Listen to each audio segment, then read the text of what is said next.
minutes. What we propose to do is that we will give 5 minutes each to each speaker. And then, of course, I've put on a timer, and, uh, and I've been told by the co-host that I have to be very firm in terms of the time, that you don't go beyond. So I'll give you a gentle reminder so that we have more time for interaction. And of course, the speakers will be here and take questions. So we will spend, what, 25, 30 minutes max on this. To save time, I won't introduce the speakers. We have a hugely very eminent group of academicians, practitioners representing think tanks, governments, and their very detailed biodata has been circulated in this book. So I would not repeat that and straight away go to the main issue, the trade and new technology, and multilateralism and the role of multilateralism and how each one sees it. Let me say, of course, it is commonplace these days to see that there's growing protectionism. Now, is it a new phenomena, or protectionism in some form has always existed, is something that I guess we also need to look at. We in India do believe that while globalization and trade liberalization did happen to a very large extent in manufactured products and goods, maybe in many areas and on many factors of production, there were protectionist tendencies. Of course, each one of us wants rule-based system, but then there is a difference between a rule maker and a rule taker.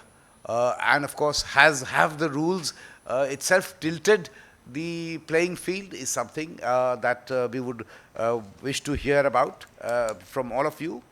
Multilateralism, we believe that that is the best form, basically because it is inclusive, it is participative, it gives each one equal voice and sort of space, particularly so in WTO, which has, and rightfully it had been based on a system of consensus building rather than a few deciding for rest. But ultimately, trade also serves a purpose, and that purpose really is whether it leads to welfare of everyone. And I personally believe that the multilateral bodies that deal with trade also have to learn from the main motto of SDG, which is no one left behind. Because the moment you leave behind large segments or geographies, there would be protectionism in some form or the other. Today, see it from the largest economy, the voices of protectionism, but it will emerge in other corners of the world. So with these words, I leave it, and of course the role of technology and how it is evolving is very, very important, because we have to, and governments have to balance both technology, protection of technical sort of inventions and innovations, but also balance the need for generation of employment, which is a huge challenge being faced by developing countries. So these are aspects that I would want our speakers to touch upon. And I was given some guide questions, which is there in your paper. And the guide questions really are, there are a set of 4 questions, which I can read it out for all of you. What has been the experience of countries on export-led growth in the manufacturing sector? What has been the contribution of high technology products in trade performance? What is the level of global value chain participation and value addition?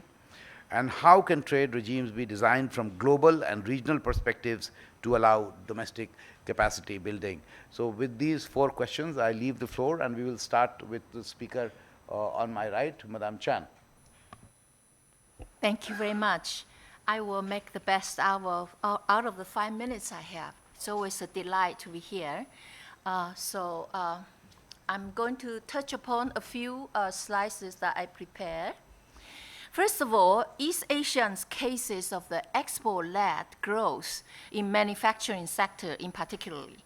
In the 60s, led by Japan's Flying Geese, and then we have the Four Dragon. In the 80s, we have the newly industrialized economies of Southeast Asian countries. Starting 90s, of course, we are getting into the era of Industry 3.0 and 4.0. So the level of success in the past has been determined mainly, in my observation, in the 4 areas. Number 1, production method. Whether we acquire modern technology, in the case of Taiwan, for example, we we have original equipment manufacturing and original design manufacturing. For the skill requirement, whether our workers have better job mobility and entrepreneurship as well as increasing wage income. Third element is the nature of production function. Capital-intensive manufacturing usually create more gap or income inequality. Now, labor-intensive manufacturing, on the other hand, tends to increase employment and income. And then the last element for these determinants will be the external environment, whether there's a fluctuation on the trade and investment economic environment. I'll take a very quick example. This is a study by OECD and followed by a recent update in Brookings Institute. Look at these high-tech products where Hong Hai in Taiwan, Foxconn in China contribute mainly into the iPhone manufacturing.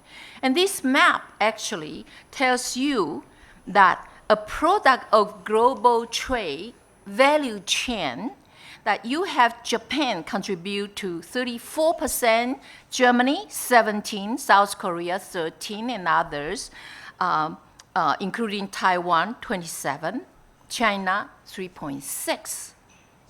So in this particular supply chain, you can see the iPhone alone. This is the figure for 2016, and right now it's increasing a bit. It adds to 17 billion of trade deficit, US trade deficit with China. Even though the vast majority of its input, including semiconductor components that I listed in the chart, came from elsewhere. Now, secondly, I would like to pinpoint about these reference from the World Bank and then OECD studies. Now, let me focus on the challenge of Industry 4.0. This is the era of Internet of Things, smart cities, and so on. Now, the policy agenda to meet these challenges in the manufacturing, according to all these studies, focus on three areas, 3 C's. And I add a few elements into these 3 C's explanation. One, competitiveness, whether we comply with, it's shifting away from the low wage focus to a broader business environment, including rules of the law and the ecosystem, the use of technology in it. Second point, capability, skill building for workers and firm strengthening. And lastly is the connectivity, whether we enhance the logistic in the whole supply chain, national security issue always restrict whether it's import or export licensing.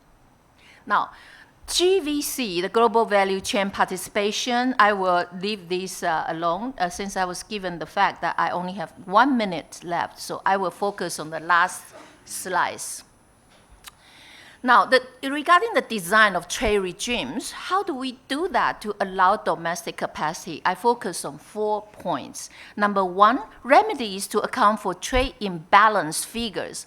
From the trade figures, we focus too much on who is to blame, but forget about the global value chain.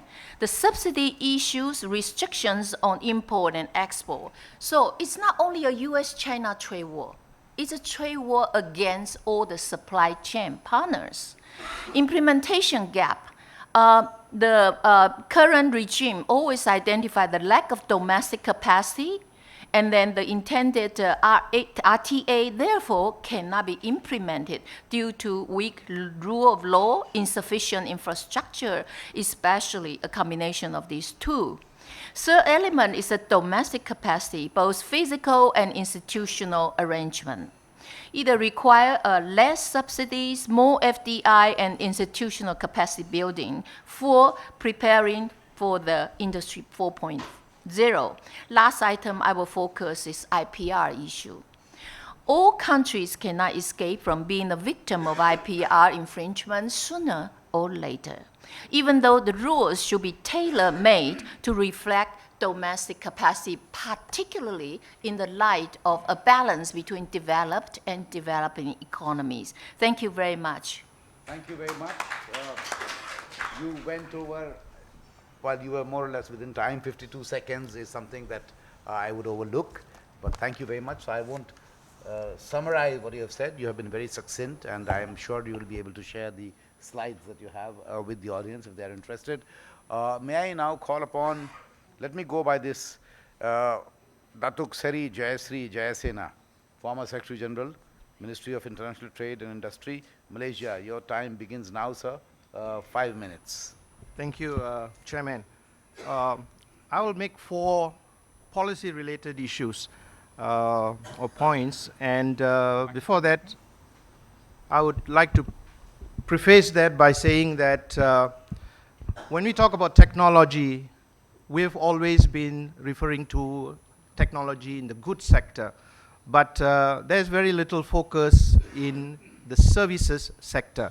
For instance, technological advances leading to greater utilization of the invincible advances in communication and telecommunications, as well as connectivity, have actually been given very little focus. And this somehow has led to the greater divide between developed countries and developing countries.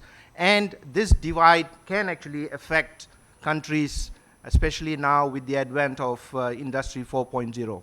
Now, first point is on technology transfer. Now, many developing countries lament that foreign direct investors or developed countries hardly provide any technology transfer. But the truth of the matter is, can actually technology transfer take place? We ourselves do not have the enabling environment. And this enabling environment includes things like adequate protection of IPR, a good supply of skill sets for those who are going to implement the technology. So these are things that the countries that are looking for technology must have themselves. Now, of course, collaboration is the best way to get technology transfer. We cannot just impose on FDI by saying that in order to invest here, you must have technology transfer. Now, performance requirements such as this has already been disallowed even in the WTO. No proprietor of technology, especially after spending so much resources, will actually give away technology freely. There must be a price to be paid. So access to technology sometimes is even more important than the whole issue of just technology transfer. Now, second point I'm making is on Industry 4.0. Now, this seems to be the buzzword in many capitals. Now, some governments are concerned, while others think that this will be just another phenomena that will just pass through, just like the first 3 industrial revolutions. Now, the difference now is that in order for companies to be productive and competitive, they cannot just by themselves embrace Industry 4.0. They must ensure that the whole supply chain is Industry 4.0 compliant. And most of those players in the value chain today are SMEs. Now, in our region, more than 90% of enterprises are SMEs. So if we just leave the SMEs to equip themselves and be Industry 4.0 compliant, it is not going to happen. So that's why governments have a role as an enabler. They must intervene to help SMEs ensure that they are Industry 4.0 compliant. And in order for this to happen, they must come out with the enabling environment, provide the legal framework, infrastructure, human resource development, because the workforce of the future has to have a totally different skill sets that people have today. So these are all things that need to be done by the government itself. And to announce, Malaysia just recently rolled out the way forward for Industry 4.0 for the country. And we have covered some of those elements that I have mentioned just now. Now, regional developments. So how are we coping here in the region? I'm referring more to ASEAN. I think it is a cause for concern. Not much political attention is actually given to technology development. Too much focus is being given on liberalization of tariffs, non-tariffs, investment, services.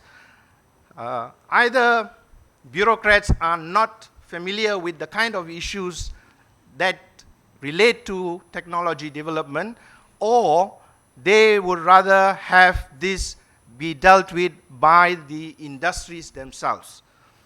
Now, I think the region needs to work together so that collectively there will be a concerted action, especially when ASEAN is trying to make the place a destination for global production and services. Now, my last point is on technology and FTAs. Question was, how could multilateral or international agreements help in the development of technology for some of these countries? Now, if we look at some of the more recent free trade agreements, which are of high standard, wide in scope, there are actually adequate provisions that could allow for collaboration in technology development. Malaysia and Australia, we have bilateral agreements. We have a bilateral agreement with Japan, and we have actually utilized this free trade agreement to develop our parts and components industry in the automotive sector. So it is not correct to say that FTAs are not the avenue to allow for facilitation and technical cooperation, but only trade liberalization. Thank you. Very much. You also stuck to the time.